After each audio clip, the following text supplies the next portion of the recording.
No matter what that well-intentioned mentor said to you, time is not going to fix any of your leadership problems. And it's not because time is bad, it's because time is neutral. Time compounds things. And so it can't fix anything on its own. It's going to actually build on whatever it is that you feed it. So if you start to feed it avoidance, you're going to see decay.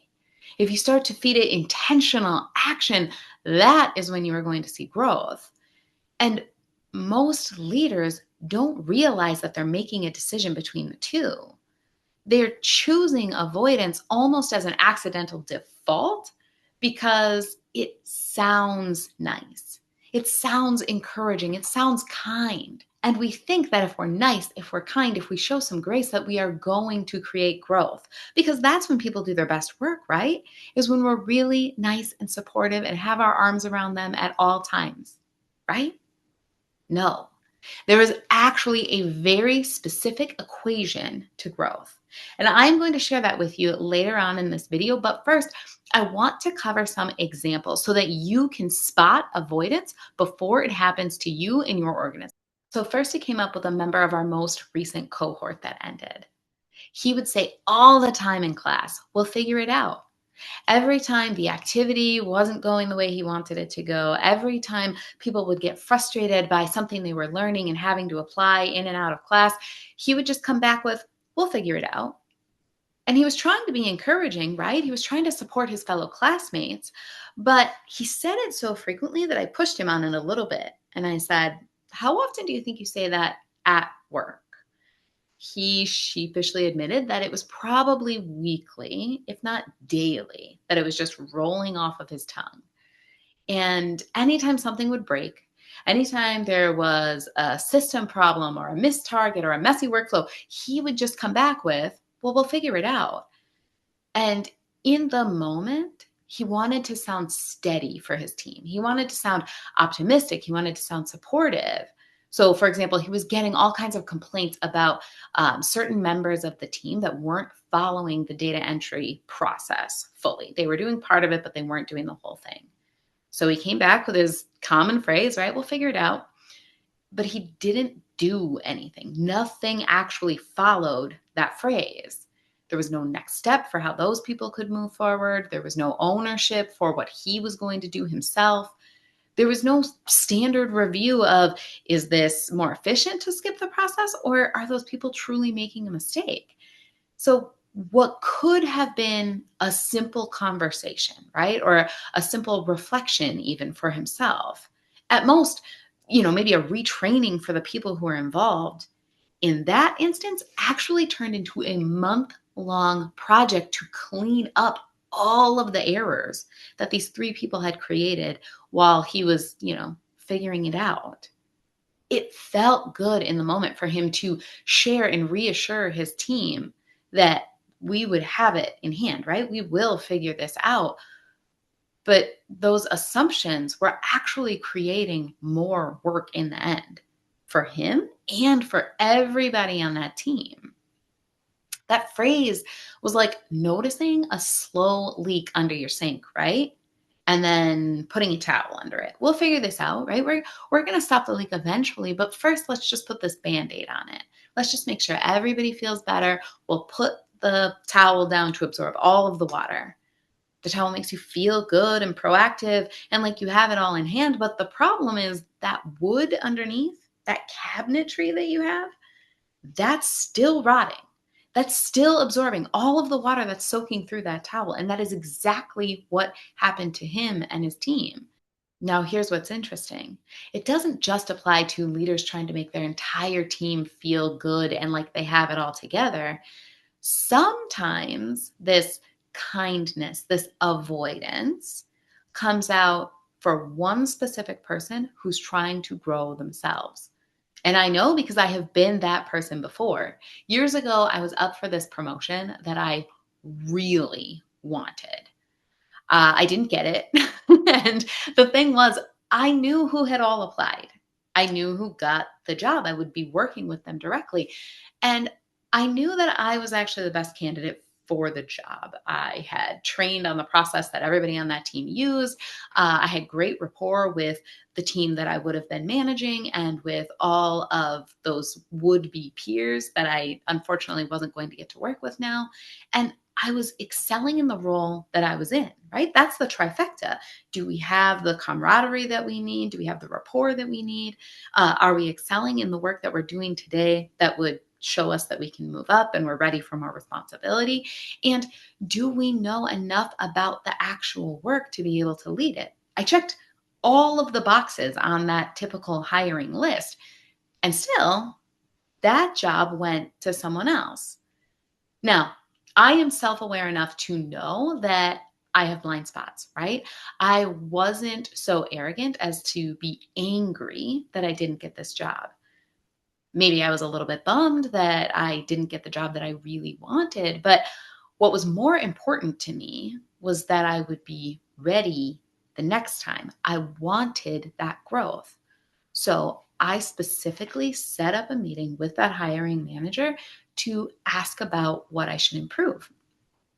And it was a really uncomfortable meeting because I went into it ready, pen and paper in hand, to take all of the notes on how I could grow as an individual and as a leader. And she came with this huge grin on her face. You would have thought she had a different promotion to offer to me, but all she said was, just keep doing what you're doing. And I just blinked at her. Honestly, I didn't even know how to respond to that because she was trying to be nice. She was trying to be encouraging that I would, have a place in line later. And I'm pretty sure that I looked ungrateful. I'm pretty sure that I hurt my chances in that moment because the thing was, I didn't want encouragement. I wanted direction. It's lovely to get pat on the back for, go get them next time. But just waiting your turn wasn't going to do it for me. I didn't know what skills to sharpen, right? I didn't know where I needed to go work next. I didn't know what behaviors of mine needed to be refined. I didn't know what was going to separate me from the other candidates or from that next level role. So time passed, time where I felt stunted and aimless, time where I just continued rolling that story in my head. That other person wasn't going to do the job like I was going to do it. They didn't deserve that job as much as I did, right? And in that time, I wasn't growing, which was my original goal. I was shrinking. Maybe parts of me that were so focused on where I was going in my career were actually starting to die. And maybe you know the person who had all the potential in the world, but then one day some switch just flipped and they became angry and bitter. And I did know that person and I just wasn't going to be her. So I left because I wanted to grow, but I wasn't going to grow towards anything that I wanted there because there was no direction for me to grow in. And here's the connection. In both of those situations, both will figure it out and you just keep doing what you're doing. The problem wasn't negativity. In both situations, the people were trying to be supportive, right? They're trying to be encouraging. They're trying to be kind. So the problem wasn't negativity. The negativity was born out of the real problem, which was vagueness. Now, in that moment, both of those leaders, the one in the cohort and that hiring manager that I had worked with, they wanted to feel safe and supportive. And vagueness does feel like that in the moment. Clarity, when you are sitting down at those tables or when that person who is frustrated approaches you, clarity feels risky. It doesn't feel like something that you can offer at that moment. But regardless of how they feel, only one is actually going to build growth. And in this next story, last story, you can see where the cost really shows up. So there was a branch manager who reached out to me because he was struggling with a team lead. This team lead had a negative tone. They were missing deadlines. Their team's metrics were slipping. And he had gone to HR, right? He had gone to HR about 3 months prior by the time I talked to him. And he essentially went to them with that same vague complaint that I just gave you, right? There's negativity, we're missing some deadlines, the metrics aren't quite what they should be, nothing's like in the red. It just doesn't feel right. And what did HR say? Just give it time. Just give it time. So instead of providing clarity or naming the behaviors that were going wrong with this team lead or defining the expectations that he actually had, he sort of softened. He sort of like pulled back a little bit. He was nudging where he needed to be direct. So, what do I mean by that? He offered to lead some of the team meetings, which was nice, right? He thought that he would provide an example that would leave an impression on that team lead, except that he never told the team lead that he wanted him to take note of what he was doing. He never told the team lead that he wanted him to make changes. Then he suggested to everyone, all of the leads that reported to him, that work life balance would allow them to focus more on home while they were at home and more on work while they were at work. Except he never actually said what that focus at work should look like. And so again, it's all very nice. It's all very soft and time oriented and relationship building. And like HR said, he did also give it time, right? So here we sat 90 days later when he called me, and his team was the lowest performing team in the branch. Now the stakes were high. They weren't just feelings, they were metrics, right? Something that he himself, as a branch manager, is being measured upon.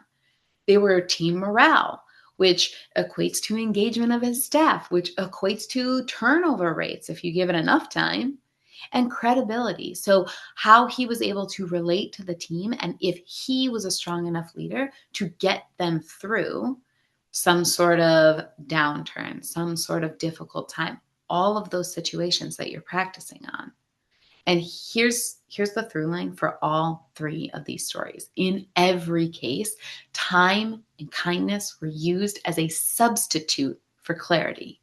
They're not a substitute. These things need to work in tandem. So whether you're saying we'll figure it out, just keep doing what you're doing, or just blatantly saying we need to give it time, they might sound reasonable, but they are going to delay work and delay growth. Nice alone won't improve performance. Let me give you a different example here, right? If you wanted to lose weight, but every weekend you overindulge, okay? So 5 days a week, you're doing great, you're on plan. 2 days a week, or even Friday night into Sunday evening, you are off the rails. Being nice and giving it more time would look like rubbing your back and saying, I know it is hard to, stay on track when you're off of your routine. Maybe if we just do it another 6 weeks, then we might lose a pound or two. That's fine. You can do that. You're just never going to get to that goal weight that you wanted because a back rub and more time isn't going to do it. That's why grace and time are just one element of growth. All right. There is an actual equation for this, and I promised you I would give it to you. So let me write that down for you. So what does growth equal? How do you get there? Growth equals grace, right? Because I told you we need this, certainly. Plus truth. Those are the facts. Those are the specifics. All over time. Time is the compounding element. We need time to get there. And grace is important to keep people moving forward. They do need encouragement. They do need support. But if you don't have that third element, if you don't have the specificity of the truth, you are never going to get to the place that you want to go. Because without that, your momentum is going to die, right? You have all of the nice, this is the weight loss example, right? We give all the grace, we give all the kindness, we give all the time in the world. You're never going to see the type of growth that you want to see. If you're that younger version of me who just wanted to know how to get to that next level, I got the grace, I got the kindness, I got all the time in the world. You're never going to see the type of growth that you want to see. If you're that younger version of me who just wanted to know how to get to that next level, I got the grace, I got the smile. I got the warmth in that meeting. I got the encouragement of just keep doing what you're doing.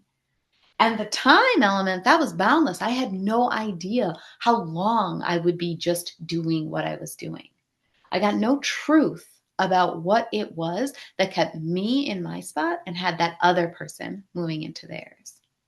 And if you are that other um, manager who was in the cohort with us, he wasn't going to see any growth. He was actually going to continue to decline as well with his entire team because he was giving himself grace. He was saying, we'll figure it out to feel solid on his own. He wanted everyone to feel like he had it all together. So if he gave himself grace and he gave himself time, then he didn't think he needed to worry too much about that truth. But if you're not growing, you're dying. If you don't have those elements, all three of them working in tandem, you cannot grow the way you want to. So I have a challenge for you. Where are you using comfort to replace clarity? Where do you need to add that truth back in? Where are you buying temporary harmony at the expense of long-term growth for yourself or for those that you work with? Because the time is going to pass either way, my friend, right? So the question is, will that time multiply your avoidance or will it multiply your action and your growth?